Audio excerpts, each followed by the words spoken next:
Почитувани гледатели, драги пријатели и трагатели по вредности, еве не денес во 12-тата поред емисија од втората сезона на Потрага по вредности.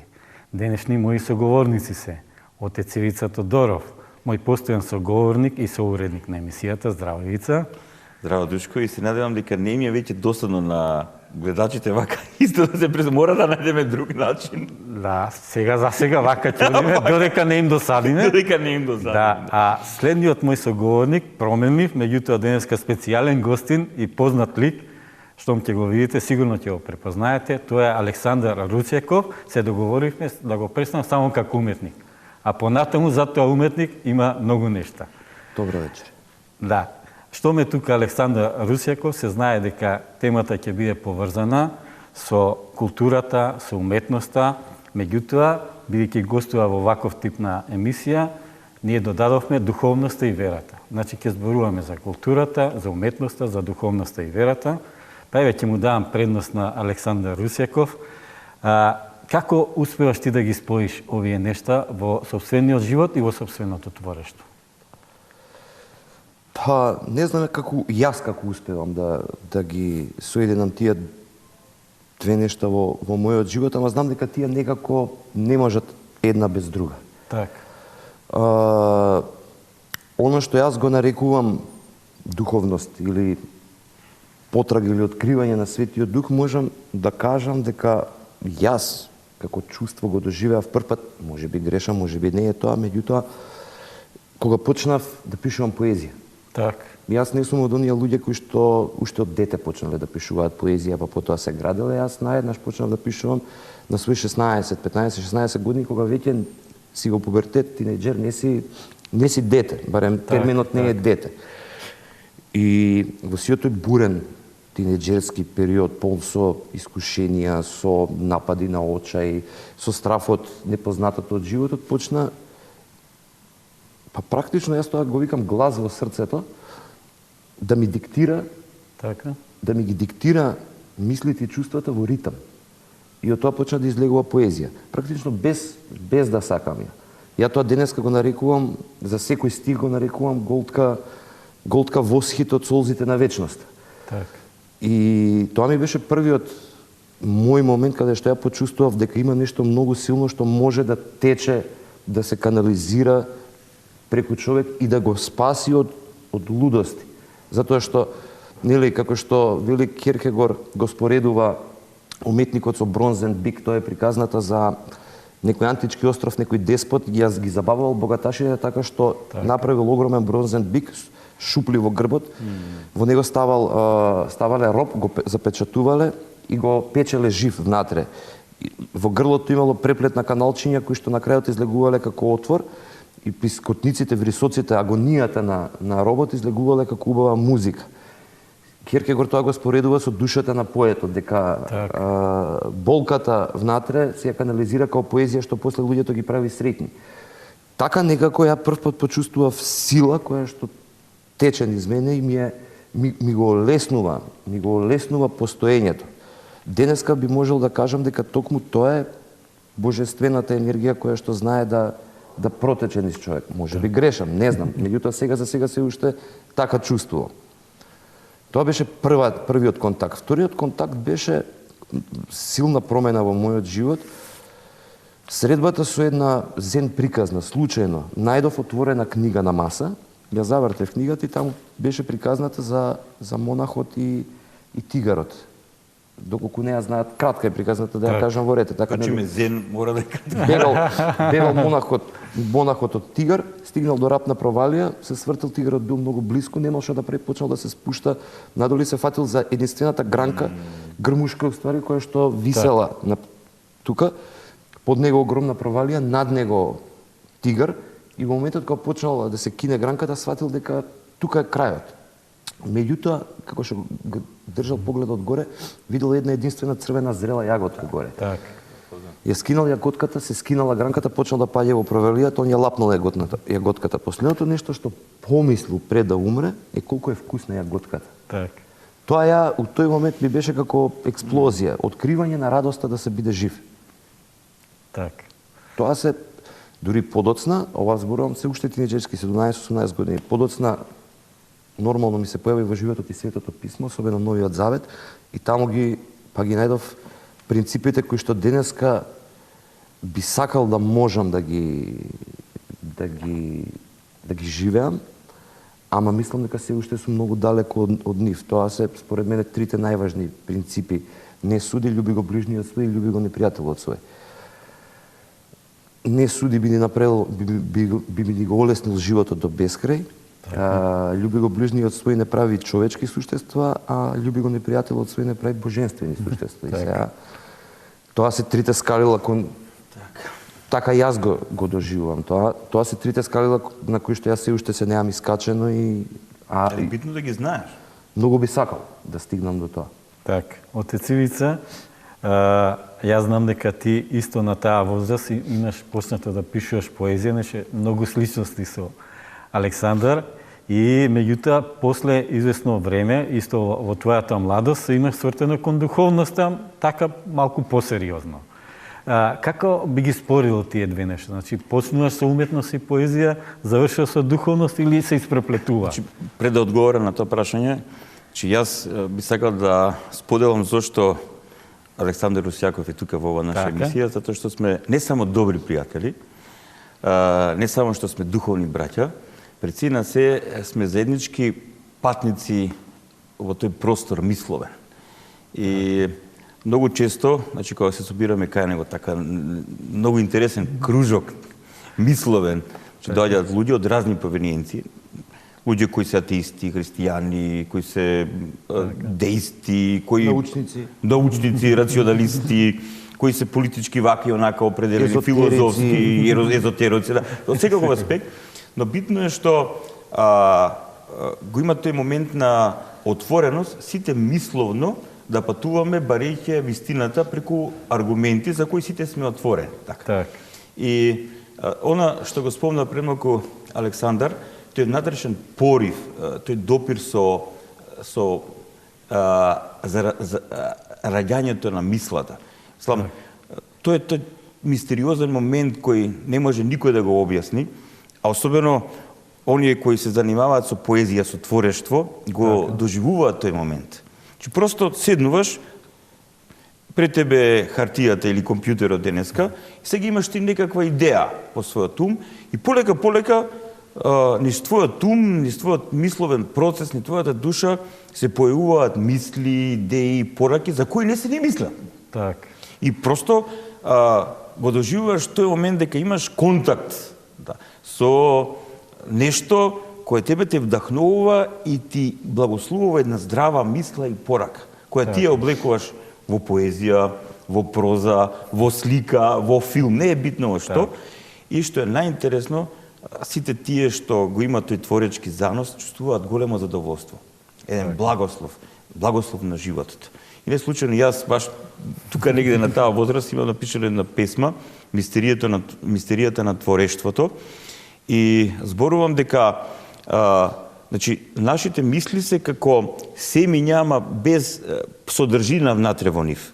И сега, во тие наши мисловни семиња, Бог вдахнува, благословува некоја содржина, и тие наши семиња, ние полека ги пренесуваме преку зборовите или преку мислите на хартијата или на платното или на филмската лента, и од тие семиња полека се пројавува плодот на уметноста, односно плодот кој зрачи порака, зрачи енергија, зрачи состојба на катарзичност, на учествување.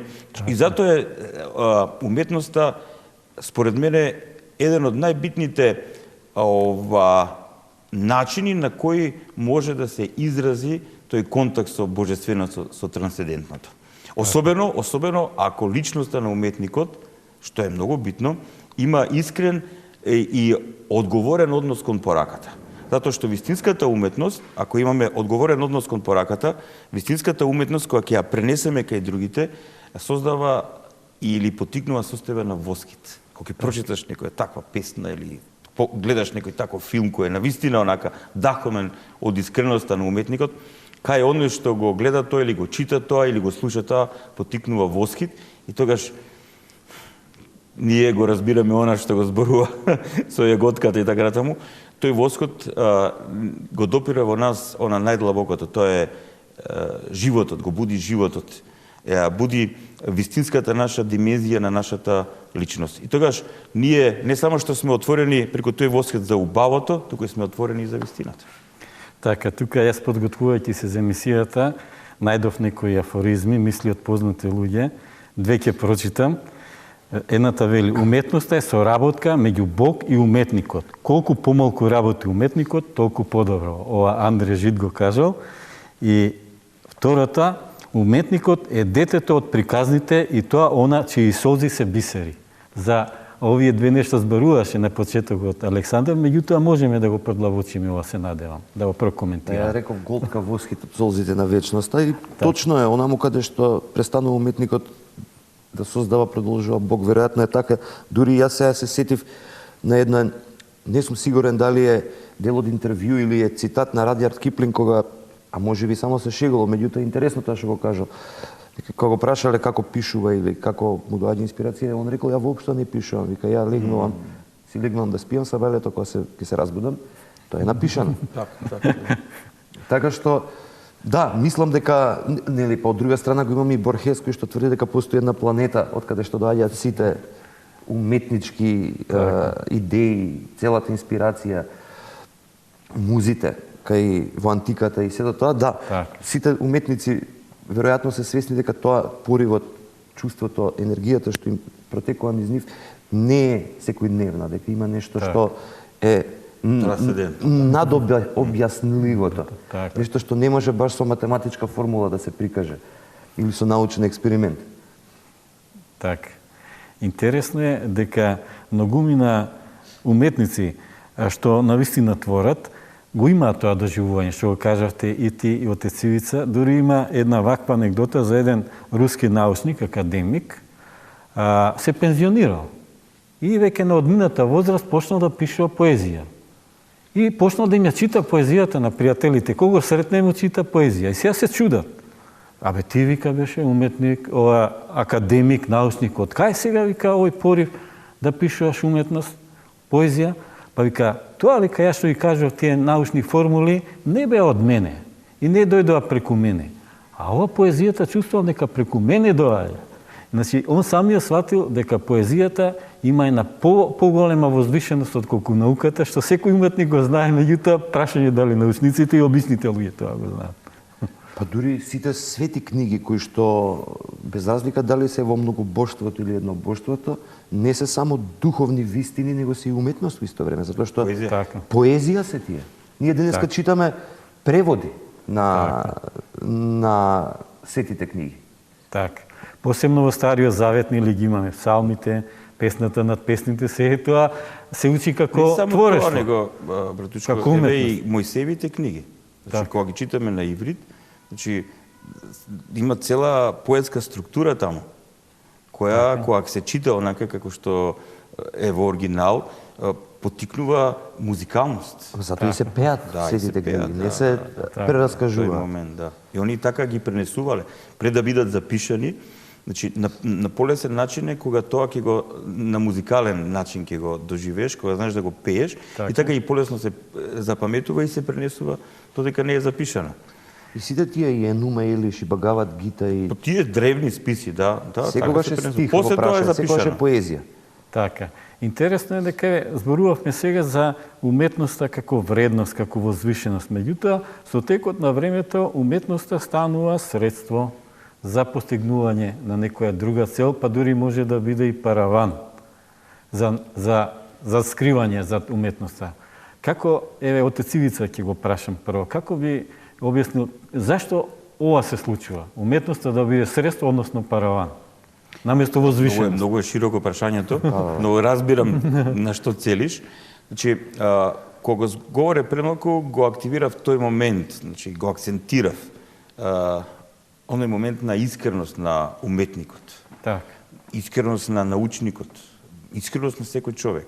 Сега, во овој ваков свет, ние секогаш го повторуваме тоа скоро во секоја наша емисија Потрага по вредности, затоа и ги бараме вредностите во овој ваков свет, затоа што овој ваков свет е отпаднат од вистинската вредност, од Бог, и отпаѓајќи од вистинската вредност, ние отпаѓаме и од останатите вредности кои извираат од него. И сме во потрага. И за жал некои луѓе вредностите кои доаѓаат од вистинскиот извор на постоењето на животот, гледаат дека не се соупотреблива вредност во овој свет. Така. Не дека не се полезни и вистински за овој свет, но гледаат дека ако сакаат да успеат во овој свет, како што вели Христос, синовите на темнината се полукави од синовите на светлината. Так. Затоа што нивната луковост доаѓа од тамо што тие сакаат да бидат успешни во овој свет. Так. Што подразбираат под успешност, тоа е исто така многу широка тема. И тука не влегуваат само уметниците, не влегуваат само научниците, не влегуваат само политичарите, влегува секој човек. Так. Значи, многу е битно што сакаме да постигнеме со себе и со нашиот живот во овој свет. И сега, оние кои сериозно ја тапчат и потиснуваат искреноста на вистинското свое битие во себе, тогаш тие искривуваат. И самиот поим грев, значи промашување. Че одат во грев, во промашена насока. И без разлика дали е тој уметник, дали е тој политичар, дали е тој научник, дали е ваков или онаков, не е битно кој е неговото место во општеството, самиот тој човек, ако не е искрен и ако на неискрен начин, на лажовен, подол, лицемерен начин сака да оствари некоја своја цел, тој оди во состојба на промашување на својот живот, оди во грев. И тогаш се искривува. Нели, каменот може да биде ограда, а може да биде и средство за убивање. Так. И се до раката... Како и ножот, до раката зависи. Од раката зависи. Така, како е твоето искуство, Александар, за уметноста денес, овде, во овој миг?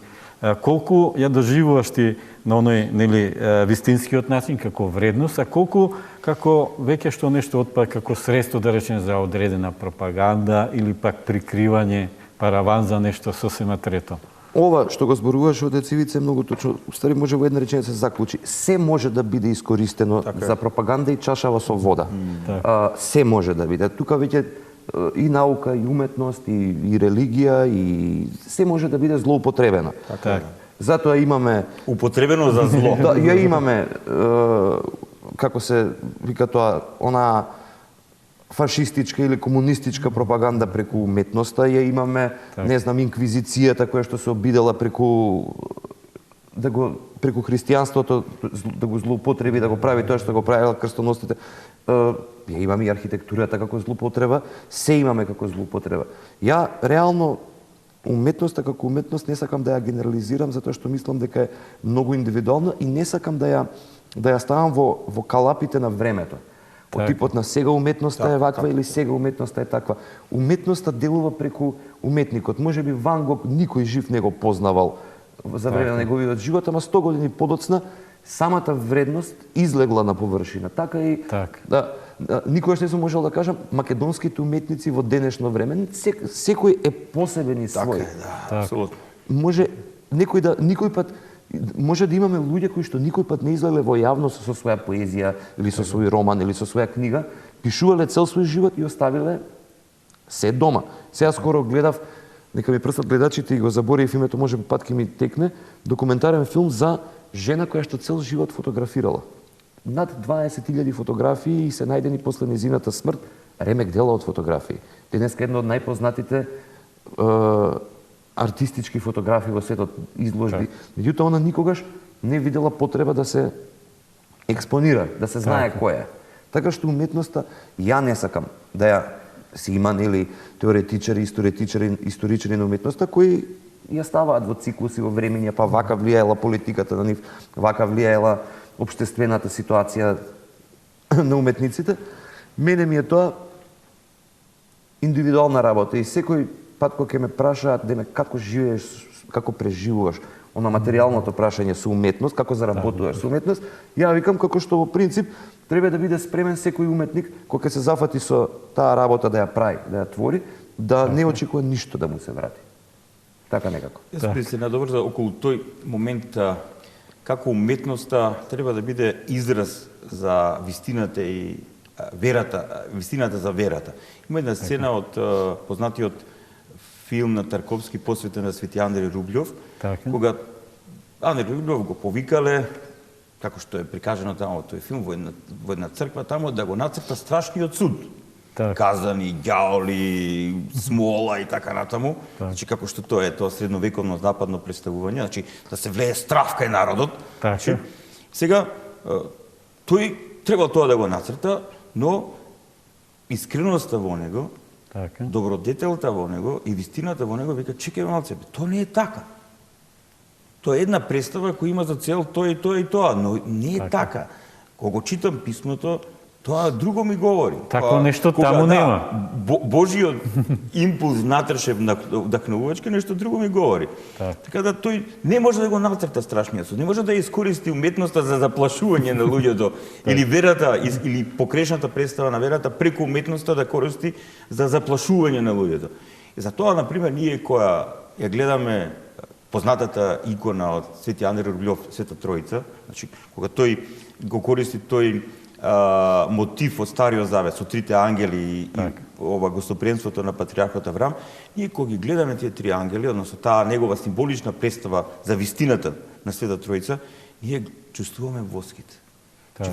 Чувствуваме ослободување, чувствуваме слобода, љубов, мир, че го чувствуваме божественото. Ние преку тоа негово уметничко дело, преку таа негова икона или преку фреските, и не само негови, на многу други иконописци кои навистина имале допир и искреност со вистината, ние го доживуваме тоа, вистинската порака, која на вистински начин делува внатре во нас, не ослободува. Многу е битен тој момент во духовноста. Да бидеш ослободен и таа слобода потикнува во тебе да бидеш богоподобно битие, слично на Бога, да имаш свесност, совесност, искреност, да шириш радост, а не страф, заплашување или манипулација.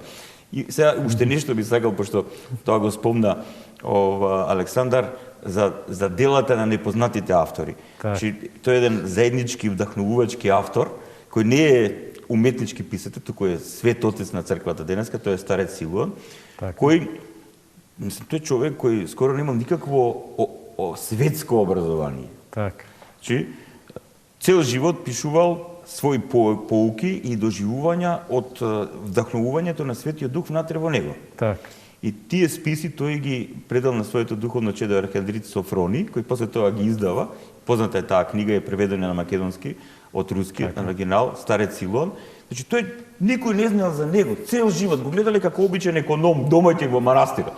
И кога тие работи биле отпечатени, кога ја излегли на светлината на денот, после неговата смрт, сите станале свесни за тоа огромно богатство што тој едноставен човек го носел во себе. А има многу такви луѓе. Но кога го читаме денеска Старец Силуан, односно она што тој ни го напишал, прво ние доживуваме уметнички воскит. Начинот на кој е пишувано. Таа поезија, значи тоа е пишувано така на тој начин да гледаме како тој допир со Бог те потикнува на тој поетски начин да се изразиш, но кои се па тие вистини, кои се внедрени па во тие пораки. Или, например, кога се чита делото на, за мене, исто така вдахнувачко и големо онака по својата духовна содржина, молитве на езеро било на српски, молитвите на езеро од епископот Николај Велимирович. Кои се напишани на Охридското езеро. Он бил епископ тогаш во Охрид, на монастирот Свети Нам. Ние кога ги читаме неговите песни, тие таму, тоа е врна поезија и врна духовност исто време. Или ако одиме во историјата на Свети Ефрем Сирин, неговите псалми, или ако одиме веќе на Стариот Завет, псалмите на Давид, Давидовите псалми. Тоа е тој спој меѓу таа потреба да се пренесе уметноста, односно пораката преку вистинската уметност која кај луѓето што ја доживуваат таа вистинска уметност на било кој план, дали е тоа поезија, дали е тоа проза, дали е тоа слика, музика, го овозможува тој контакт со трансцендентниот, со Бог, со тој што е, со изворот на живот. Голема радост е тоа. Интересно е дека во црквите фреско живописците многу ретко се подпишувале. Дури и текстови што се запишани од многу автори не се подпишувале. Тогаш било врна добле скромноста. Меѓутоа, со текот на времето, Александар кажа дека времето можеби не е битно, но меѓутоа, научниот пристап кон нештата бара да се знае кој е нешто, од кој автор е создадено, како е направено и така натаму, се повеќе се фрла светлина на на оној што тоа го направил, на човекот се мисли. Меѓутоа, колку тоа е добро од една страна од научна се дознаат, нели, работите такви какви што се случиле, од друга страна се поттикнува, нели, егото на авторот, неговата славолюбивост, властолюбивост и така натаму, така што со текот на времето скромноста кај уметникот не се смета веќе за доблест, туку како за славост. Тука не би генерализирал. Дали може вака еден поглед, Александар, на нештата? Ја исто не би генерализирал, меѓутоа факт е дека со уметноста, колку и да е според мене божествена, внатре во душата си ја носи својата потреба, суета, егоизмот, потребата да се знае дека јас сум го создал ова дело. Така. Не е имуна. Меѓутоа мислам дека се додека е во рамките на некоја нормална човечност, дека кога не станува злосторничка, кога не нанесува штета некому или да уништува нешто, тогаш веројатно е и не е толку проблематична. Меѓутоа дека постои. Тоа Има и друг момент тука, одговорност, кога ти ќе се потпишеш на своето дело, не заради его, не заради слава, туку заради одговорност. Јас стојам позади тоа, позади квалитетот на тоа. Иако, кога говориме, еве се, на разни поетски вечери, разни изложби, секој од тие уметници кои негуваат искреност и скромност, но кои не бегаат од тоа дека се творци, така натаму, сите тие ќе кажат дека тоа што они го направиле од едно внатрешно вдахновение. И со благодарност, изразуваат благодарност. Исто така, да не изиграваме сега нешто посебно скромни ние уметниците, ја чувствувам, имам прекрасно чувство во себе кога ќе дојде некој да ми каже колку го восхитила некоја моја песна. Слава на Бога. Се радувам. Така. Сега има еден момент исто од древноста зачувена една анекдота за еден антички уметник кој правил скулптура. И додека ја правил скулптурата, му доаѓале разни пријатели и му кажувале за некои недостатоци на скулптурата, а истовремено тој во другата соба правил друга скулптура, во која, значи, вдахнат внатрешно, ја правил така како што тој ја замислил. После исто време ги изложил двете скулптури. Едната кај што примал сугестии, а другата каде што ја направил сам со внатрешно вдахновение. Сите се согласиле дека таа што он ја направил лично е далеку подобра од оваа другата. Значи, уметникот не треба толку да е подложен на влијанието на средината, иако можеби и треба, нели, да се слуша гласот на јавноста, меѓутоа најважен е гласот натрешен. Меѓутоа, ако почне сите да ги слуша, тогаш настанува хаос, затоа што секој има свое чувство, различно. Она што, кога ќе застанеме ние тројца пред иста слика од Ван Гог или од било кој, или кога слушаме некоја песна, сите различно ја доживуваме песната. Така. И сега сите имаме различен восхит или различна примедба за тоа.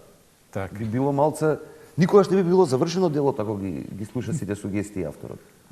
Јас би сакал се едно прашање, затоа што често говориме и на овие наши средби, кога ќе се собереме повеќе, па јас и Александар, говориме дека верата и духовноста можат сериозно и културата сериозно да помогнат да се промени оваа моментална замена. Тоа говорам субјективно, но за жал и многумина се служуваат дека е така. Дека сепак нашиот народ, нашиот македонски народ се наоѓа во една многу незавидна и духовна и етичка, па и било која друга ситуација која е плод на овие две нешта. Така. Сега ме интересира Александар, според твоето размислување и искуство, дали верата, духовноста и културата можат да променат нешто во нашето секојдневно општествено живење како македонци, или само онака ќе останеме како пророци во она смисла поетска, да викаме како глас во пустината, никој да не го слушне тој глас. Дали има, според тебе, според твоето доживување, реакција, например, на ставот на уметниците, на луѓето од културата, на луѓето кои мислат, во однос на некои нешта дека може да се променат во нашето секојдневно живење? Прво, на подобро се разбира. Јас сум од оние луѓе кои што не мисли дека денешното време е нешто многу различно од времето, да речеме, во средниот век или времето во античкиот свет или не знам времето во древна Кина или пак ќе биде нешто различно за 100 години. Јас сум убеден дека нештата отплика во различни форми, на различен начин, функционираат слично многу, меѓутоа, ете, се промениле некои работи. Ако пред 100 години немало компјутер, сега има, меѓутоа, основата е всушност иста. Цело време, она што денеска се вика мејнстрим, поголемиот дел, се стремел кон материјалното, кон комерцијалното, да не речем, тоа се модерни термини, сега што ги употребувам, Во модерно време живее. Кон потрошувачкото, кое што е поврзано со материјализмот. Духовноста секогаш било сведена на, или така, духовната страна секогаш била сведена на оние 10-15%. Мене ми е многу смешно кога ќе каже некој, подобра музика имаше за време на Југославија, сега има полоша музика. Многу повеќе има лоша музика сега, отколку тогаш. Не е точно. Како тогаш ќе ја проценеше квалитетот на Екатерина Велика или Нина Дули, ако не постоеше Лепа Брена? И тогаш си постоеше нешто и сега си постои нешто. Само што се заборавиле некои тие лошите. Сакам да кажам дека духовноста, уметноста апсолутно може да помогне да го направи светот околу нас подобар, иако тоа оди многу тешко и секогаш ќе оди многу тешко. Меѓутоа,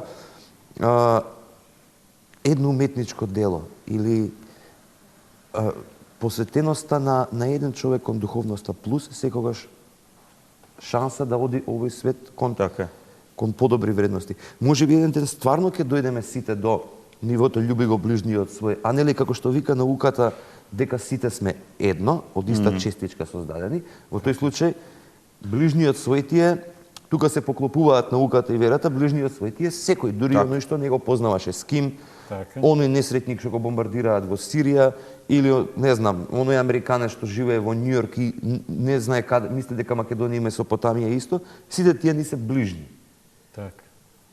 Ако стигнеме еден ден на ниво секој секого да го љуби како ближен свој, тогаш ме не завршиле работата. Тоа е императив, да. Јас го делам ова мислењето дека да, можеби на еден план ние да луѓето кои имаат позитивна, сега да си изразам, енергија или позитивно сознание на вистината таква како што таа е, значи во дух на добро и во дух на одговорност да зрачат, но сепак кога зрачат, не сите ја прифаќаат таа енергија. Порака на зрачењето.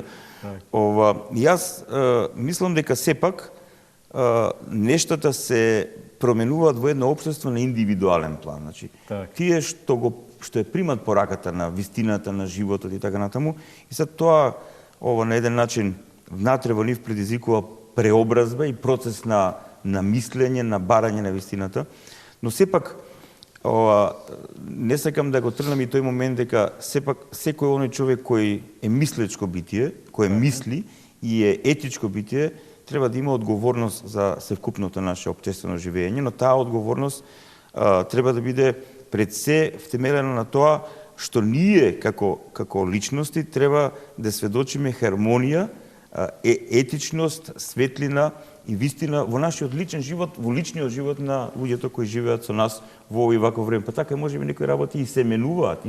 И длабоко верувам дека, не само што верувам, дека сум уверен дека нештата на вистина се менуваат. Не можеби во некој кузнае каков ова голем круг, но се менуваат. Но имам уште едно прашање. Како човек од таа интелектуална сфера сега, ме интересира тој момент, затоа што многу често тука се кршат копја, како луѓето од тој интелектуален свет, сега ти тоа би го говорил во прво лице Нина, но сепак и ги знаеш и нивните размислувања, како тие луѓе доживуваат денеска црквата, христијанството, или како ја доживуваат Македонската православна црква, и како црква Христова или како институција, сега и на овој или на оној планета? Ја доживуваат различно, зависно од човекот, од неговиот карактер, од неговите светогледи, затоа што има интелектуалци, сега, таа е тенка... Многу широка е, да. Многу. Буковски вика вака, луѓето кои што едноставните нешта ги покажуваат сложено се викаат интелектуалци, оние што сложените нешта ги кажуваат едноставно се викаат уметници.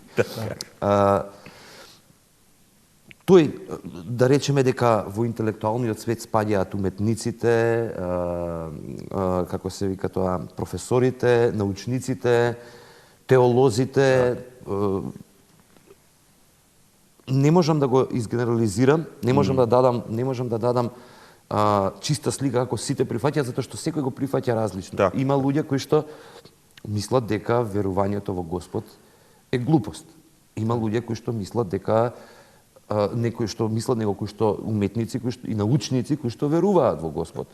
Нели постои негде има причина дека и самиот Дарвин бил верник, како човек кој што Не, говориме за нашиве контексти. Нашиве контексти се исто така многу различни од човек до човеке. Сега, има само една мала разлика. Има луѓе кои што ги прифаќаат сопствените идеи како вистини со своите ставови, меѓутоа ги почитуваат и туѓите. Так. Во тој интелектуален свет. Меѓутоа има и луѓе во тој свет кои што го почитуваат само сопственото мислење. Се друго за нив е глупост, идиотизам. Значи, они не излегле се уште од стапицата на своето его, онака, уште се стегне. Според мене постои два момента за човек да помине од она вулгарно материјалистичко доживување на светот, Так. едно скалило нагоре да се качи во некое скромно духовно доживување, треба две работи да направи. Да престане да мисли дека само неговото е вистина, и да престане да мисли дека за оно што му се случува сите други се виновни, само тој не. Односно не сноси никаква одговорност. Так. Ствари двете работи се почит Тоа е многу. на туѓото мислење и одговорност Кон своето. кон собственото, нели? Тука се надоврзува на третото, ама тоа е веќе повисоко, да престанеме да патиме по оно што го немаме, а да почнуваме да му се радуваме на оно што го имаме. И токму затоа јас сум вака посебно па Фејсбуков од кога стана масовна дрога, социолошка општествена дрога, сум бил сведок на многу конфликтни ситуации каде што јас сум постирал цитат од Библијата, веднаш добивам напад како можеш да веруваш во нешто кога знаеш дека поповите крадат. Тоа ми е толку апсурдна. Тоа е исто паралела. Тоа е исто како да му речеш на својот пријател како можеш да го запишеш своето дете во школа, да го пуштиш да во школа кога знаеме дека професорите се подмитливи. Или зашто одиш на лекар кога знаеме дека докторите бараат корумпирани. Тоа Тоа генерализација веднаш. Таква сулуда генерализација која што нема никаква врска со реалноста, со нештата. Она што го гледам како проблем, ја мислам дека не само во Македонија, него глобално, генерално ја го гледам како нормално одма ми викаат дека е тоа конспирација, дека тоа е теорија на заговор, меѓутоа ја мислам вака. Духовноста и науката во еден период биле неодвоили, биле едно. Така е, да. Биле едно. Чисто најбадално, за да еден човек во античкиот свет биде наречен филозоф, тој морал да знае и езотерија, и гнозија, и тогашната религија како била поставена, и геометрија, и географија, и математика, и биологија. Не може као денеска во денешното потрошувачко општество не направија нели да бидеме расцепкани, роботизирани. Ово е само тоа и не знае ништо друго. Доаѓа период кога оние што сакаат да имаат контрола над нештата, односно што сакаат да изиграваат творци наместо творецот, да се стават на негово место.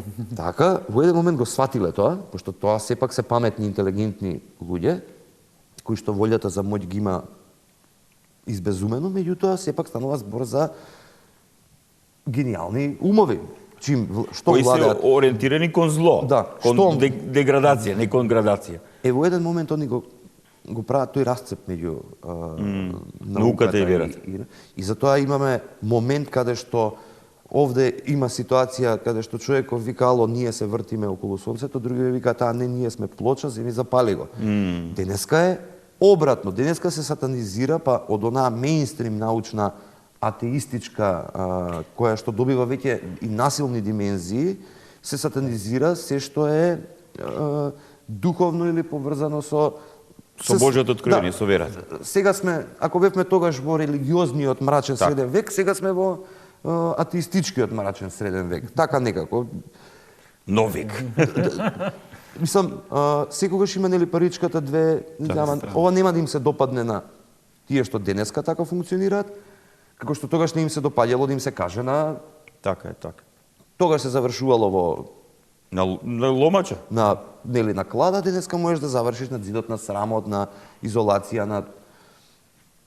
Така што, пак ќе се вратам на прашањето, не можам да генерализирам каков е во денешниот свет, во македонска дружба, затоа што сепак секој лично реагира нештото, да. Ги доживува. Но има сепак една поопшта слика. Во однос на МПЦ, ја имам нешто да кажам, чисто за МПЦ, она што мене МПЦ е од една страна институција, од друга страна треба да биде духовно организирана средина каде што се пренесува учењето на Христос, нели заедница. Меѓутоа, македонската црква е во една специфично обкружување на политика и духовност. Македонската православна црква е политички тепана од страна на другите цркви, кои што ја не верувам дека тоа има многу врска со догмата или со канонот, него има, мислам дека има врска и со светската политика и односно балканската политика и така натаму, да не навлегувам се во политика. Меѓутоа, има нешто многу интересно конкретно во македонската православна црква. Ако се следи нејзината историја, ќе се види дека токму црквата во Македонија ја вршела просветителската дејност. Така. На секаков план, од описменување до првиот повисокото универзитет ниво, го направил Климент Охридски, кој што бил човек од црквата, така? Епископ. Бил епископ. Понатаму сите оние што ги учиме во учебниците од 1 до 4 година за книжевност и македонска книжевност и граматика, па ги имаме Кирил Печиновиќ, па го имаме Теодосиј Синински, сите биле од црквата. Во еден момент, во ред, сваќам ја, доаѓа комунизмот, се случуваат нешта што се случуваат, притисоци, меѓутоа денеска тоа веќе го нема, реално не живееме, а црквата ги заборави своите просветителски. Така. Влезе во некои шеми и форми кои што се чудни. Тоа се рудиментирани модели кои остануваат од тоа на социјалистички период, колку да се преживе и верата да се сведе само на некаква традиција, форма, обредност и така на. Страшно е, да. Ова можеби е невозможно, меѓутоа еве мое црквата има свој имот, има свој пари, има свои средства. Зошто, например, ја ова го претпоставувам, како што мислам дека владата треба да потпише со кинеската држава на 100 години договор за да Кина земе, ги направи, ги спои со шина сите градови во Македонија под Скопје да се стига до Охрид за 40 минути, така мислам дека МПЦ треба да вложи труд и средства и да отвори еден свој универзитет. Не теолошки универзитет. Разбира. Него универзитет книжевност, уметност, математика, економија и таму да ги финансира, да ги стипендира умовите, најталентираните идни студенти кои што немаат средства. Така. Од една страна да се прифати она позитивно сознание што ни доаѓа од светската наука, која е всушност наш партнер. Ние не можеме и лошо е да ја доживуваме и неприфатливо е како православни христијани да ја доживуваме науката као нешто што е спротивно на верата, затоа што го кажа тоа Александар. Има денеска наука, ама ставена во идеолошка обланда, атеистичка, еволуционистичка и така натаму. И секогаш кога едно нешто кој има објективна порака во себе, но се става во идеолошки контекст, тоа веќе има искривена порака. Како и верата, кога била ставана или е ставана во идеолошки контекст, тогаш веќе незината автентична порака се искривува. Значи, јас сум застапник на таа идеја дека црквата Христова денеска, конкретно во Македонија, Македонската православна црква, треба да го има и тој момент, значи, спој на науката со духовното. И повик, онака вистинските умови, луѓе кои на вистински начин имаат порив за осознавање на вистината, и она позитивна, научна, и она трансцендентна, како Божје откровение, значи, сето тоа да се прави во спој. И во целиот тој контекст да се прави она што ние го правиме сега преку оваа емисија, сведочење или практикување на вистинските од Бога благословени вредности. И тогаш во тоа општество, во идната Македонија, после 10, 15, 20 години, да имаме млади луѓе, интелектуалци, духовни, преку кои навистина ќе сведочи, ќе зрачи етичност и ќе бидат препознатливи вистинските вредности. Затоа што, кога ние ги бараме вистинските вредности, ние треба и да ги сведочиме. Значи, ние не можеме, се тоа исто како, не можеме оваа година да не фрлиме жито, односно пшеница во нивите и да очекуваме во август месец, јули месец тамо жетва. Не може да жнееш ако не си насеал. Не можеш тоа. Така да, ако ние мислиме дека нешто треба да се промени во општеството и во следните генерации, ние треба навистина да наоѓаме модели. Едни од моделите е тоа. Значи, да имаме свој... А денеска тоа демократското општество ни го возможува. Мојот пријател заврши театарска режија и продукција на Тексас Кристијан универзитет. Беше стипендиран. Да, веќе и во Руската православна црква, и во Американската православна, во Грчката православна црква, многу други православни цркви веќе го користат овој модел. А да не зборам и за Римокатоличката и така натаму, го користат овој модел за образовните институции да имаат христијански контекст. Но јас мислам дека ние би требало да тргнеме и со детски градинки, кои ќе бидат на христијанска основа, со христијански вредности. А ова македонско демократско општество тоа не го возможува. Демократското општество е такво.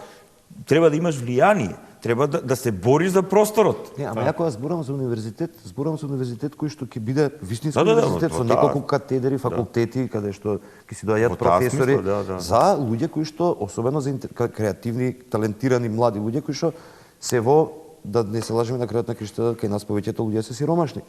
И тој момент, особено милосрдието, разбирањето за состојбата на човекот. Че овие сите нешта треба да ги актуализираме.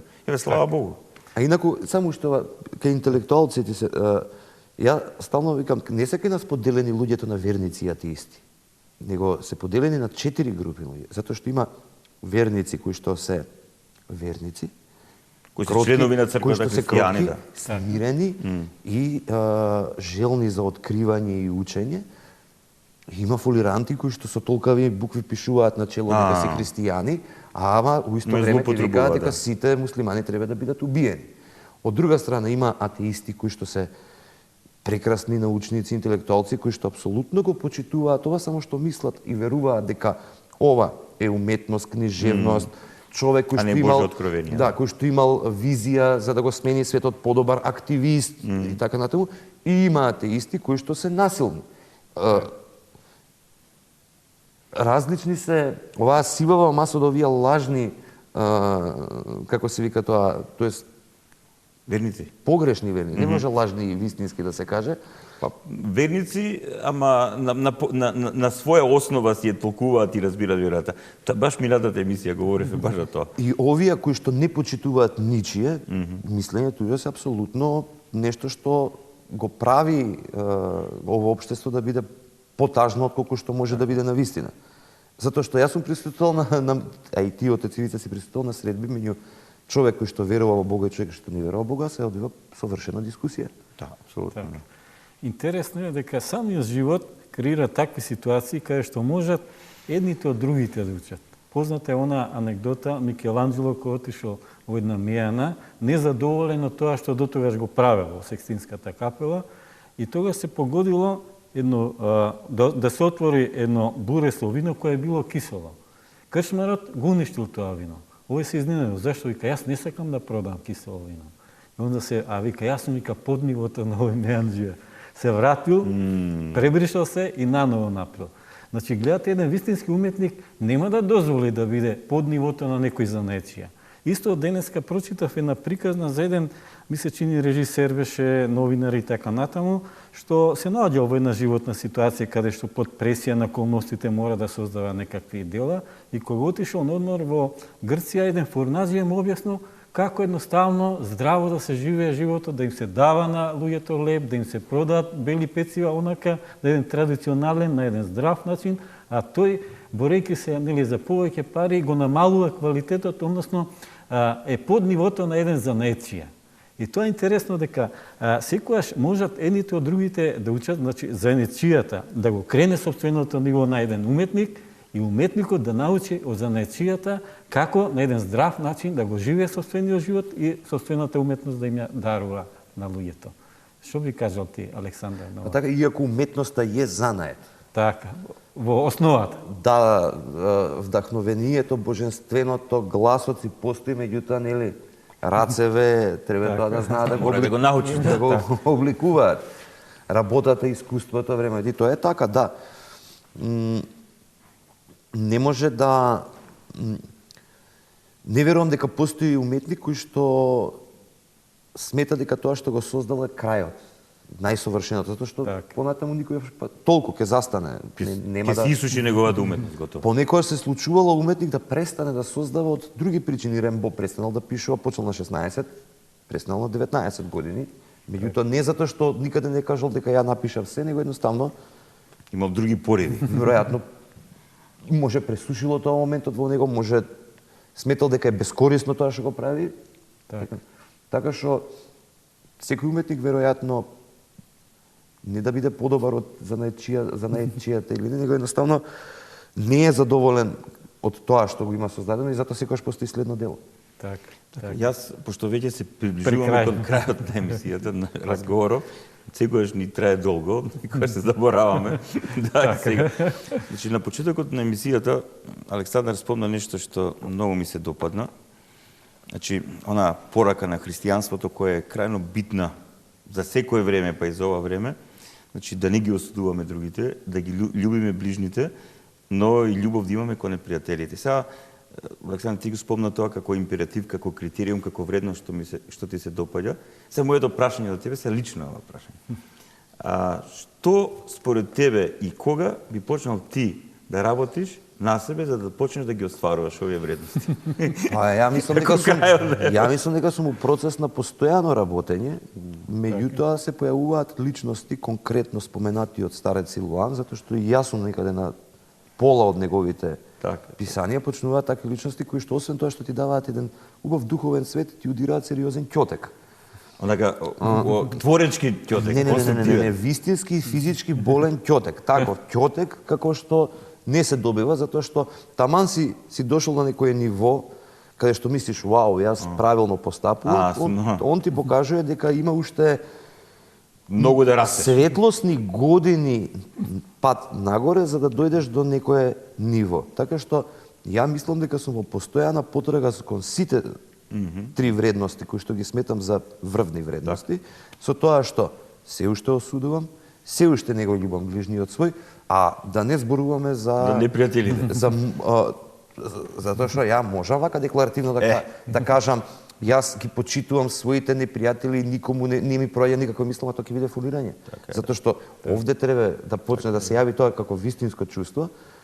И јас се уште сум убеден дека кога ќе дојде на тоа ниво светот, ќе можеме да разговараме за некои научни фантастики или фантастични науки на благодет и убаво.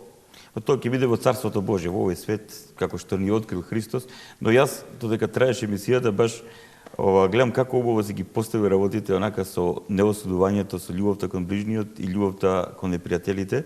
Затоа што и старец Силуан вели дека, а и сите свети оци велат дека врвот на духовниот христијански живот се препознава не според тоа што ти може да правиш чудеса или не знам си го видел Бог и така натаму, туку затоа што имаш љубов и разбирање кон непријателите.